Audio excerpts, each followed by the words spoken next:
Good evening one and all. Welcome to Design of Machine Elements Learning Series, Series 4, Design for Manufacturing and Overview. The objective of this presentation is to understand the overview of manufacturing processes, classification of manufacturing processes, and a broad perspective of design for manufacturing. A manufacturing process. Manufacturing is considered as processing of raw material into useful components or products. If we study a product design cycle, it consists of three main steps. First is designing a product as per the need of the customer. Second step, selection of suitable material as per the functionality of the product. And the third step, processing of the material into a finished product. Classification of manufacturing processes. The manufacturing processes are broadly classified as casting processes, deformation processes which include forging, rolling, extrusion, press working, material removal or cutting processes, that is turning, milling, drilling, shaping, planing, grinding, shaving and lapping to name a few, and joining processes, that is bolting, welding and riveting. Here are few steps which should be considered for selection of a manufacturing process. First is material of the component. Second, manufacturing cost, which includes initial cost, processing cost and maintenance cost. Third, geometric shape of the component, adhering to standards. Surface finish and tolerances. What is the type of surface finish required for the product, whether it is rough surface finish or smooth surface finish, and volume of production. What is the volume of production, whether it is batch size or mass production. Casting. Here are different types of castings: sand casting, shell mold casting, permanent mold casting, die casting, centrifugal casting or investment casting. In the casting process, the material is in molten form and is poured into molds. The different metals and non-metals which are used in casting are cast iron, copper, aluminium and plastic. Casting finds its applications in housing of gearbox, flywheel with rims and spokes, machine tool beds and guides. Here are few advantages and disadvantages of sand casting process. The sand casting process is considered to be the most simple type of casting process. The advantage of sand casting process are: tooling is simple and inexpensive. Any metal can be cast, whether it is cast iron, aluminium, bronze and brass. Complex and large size components can be easily cast. Here are few disadvantages of the casting process. It is difficult to achieve closed tolerances. The surface finish of the components casted is rough, and long and thin sections or projections cannot be cast.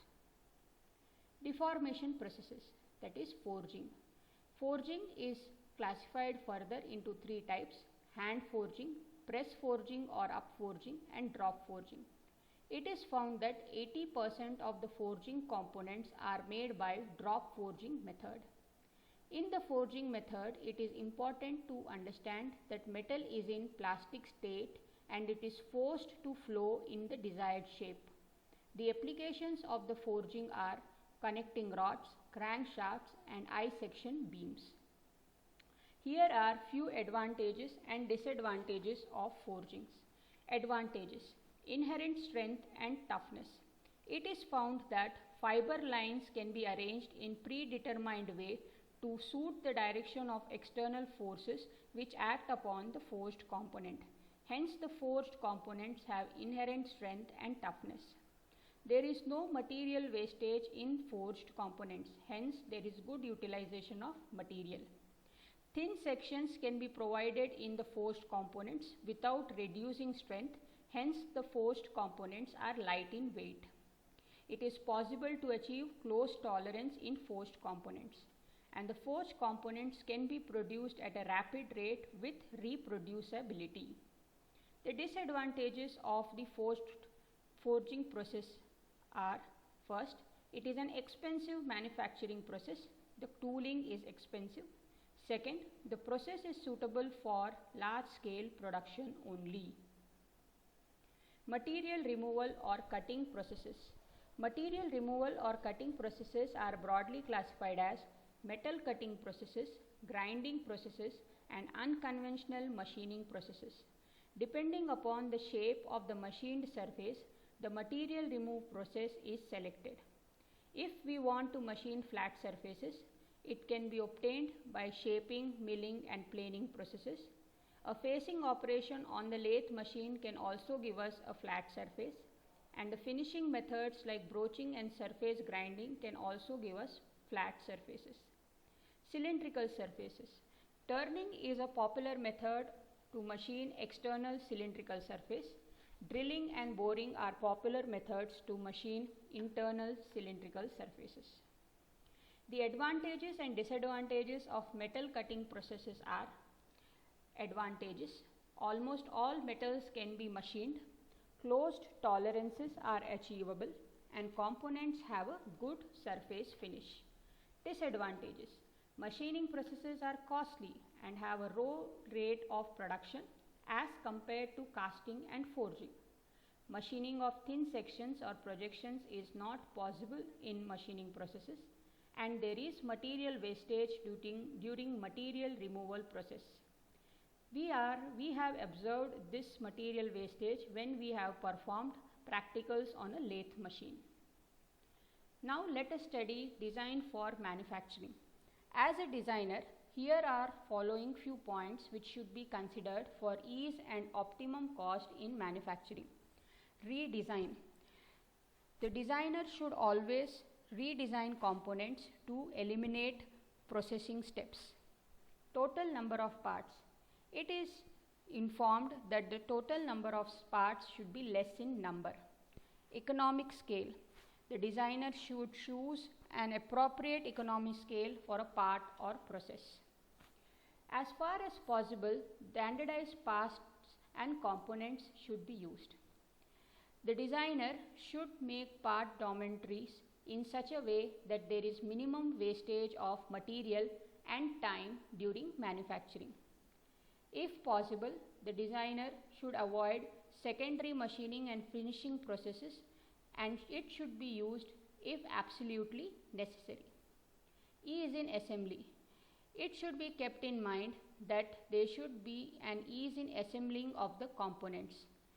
The designer should use geometric features of parts that promote ease in alignment, ease of insertion, self-location, and unobstructed access during assembly.